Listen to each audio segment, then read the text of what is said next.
Et salut les gars, on va continuer l'exercice. C'est toujours sur le chapitre des nombres complexes là. Ok? On est toujours avec l'exercice moins compliqué. Voilà. On n'est toujours pas rentré dans l'exercice compliqué d'abord. Ok? Voici un exercice qu'on va essayer de faire. Voilà, de A jusqu'à D. On demande de résoudre les équations. Ok? Donc, de la même manière, vous avez l'habitude de résoudre des équations depuis toujours, où on demande de tirer X. Voilà, ici, l'inconnu, c'est Z.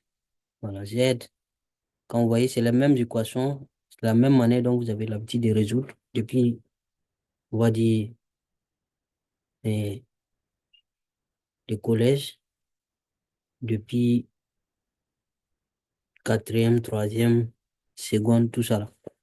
Bon, il suffit juste de tirer Z, ok? Et puis c'est gagné. Donc, pour ceux qui comprennent vite, c'est vraiment très facile. Voilà, donc, nous, on veut faire de telle sorte que tout le monde puisse comprendre. Donc, on commence par le petit a. Voici l'équation. DIZ moins 3 égale à Z plus I. Donc, il faut tirer Z.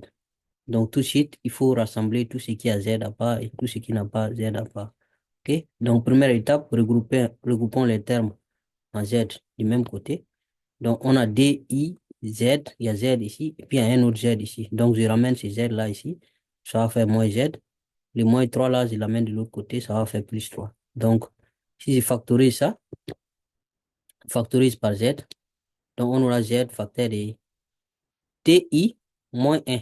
Ça, non? Si on factorise par Z ici, est égal à 3i. Donc là, on peut tirer les Z. OK? Alors, on peut dégager les Z là facilement. On peut l'isoler. Z donc sera égal à ça divisé par ça. Donc 3i c'est DI moins 1. Donc normalement, c'est fini comme ça, hein. Mais c'est pas bien de laisser les dénominateurs là comme ça. Quand vous avez une fraction, puis les dénominateurs, vous voyez, c'est un nombre complexe.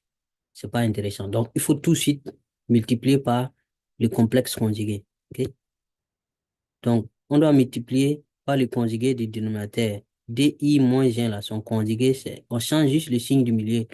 Ça va faire DI plus 1. Donc, on multiplie en haut et en bas. Donc, on aura ça. OK? On multiplie par DI plus 1, DI plus 1. Donc, là, on développe le numérateur, puis on développe le dénominateur. Le dénominateur, là, c'est facile, hein?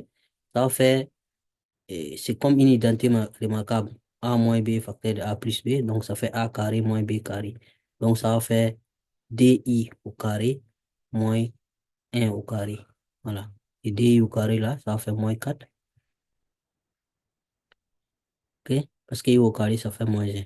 Donc moins 4 moins 1, ça fait moins 5. Donc le dénominateur là, c'est facile. C'est le numérateur là qui peut être un peu truc. Donc il faut développer comme d'habitude. Voilà. 3 fois DI, ça fait 6i. 3 fois 1, ça fait 3. Voilà. I fois DI, ça fait DI au carré.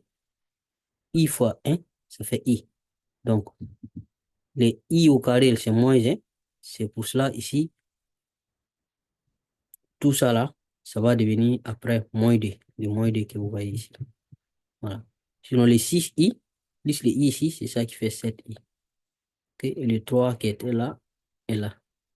Donc, tout ça là, si on regroupe 3 et puis moins 2, ça fait 1. 7i. Donc, le numérateur, c'est ça.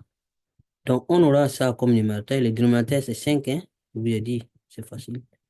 Donc, on a ça, donc on peut diviser ça en deux comme ça. La partie réelle et puis la partie imaginaire. C'est toujours mieux de donner un nombre complexe comme ça. Les Z là, en fonction de la partie réelle, la forme algébrique, quoi. Voilà. Donc, on peut donner donc la solution comme ça. Normalement, vous devez mettre S, puis vous mettez égal, puis vous mettez des accolades pour mettre ça, hein, OK? Vous savez déjà comment donner une solution d'une équation. C'est la même chose ici. Le petit b maintenant.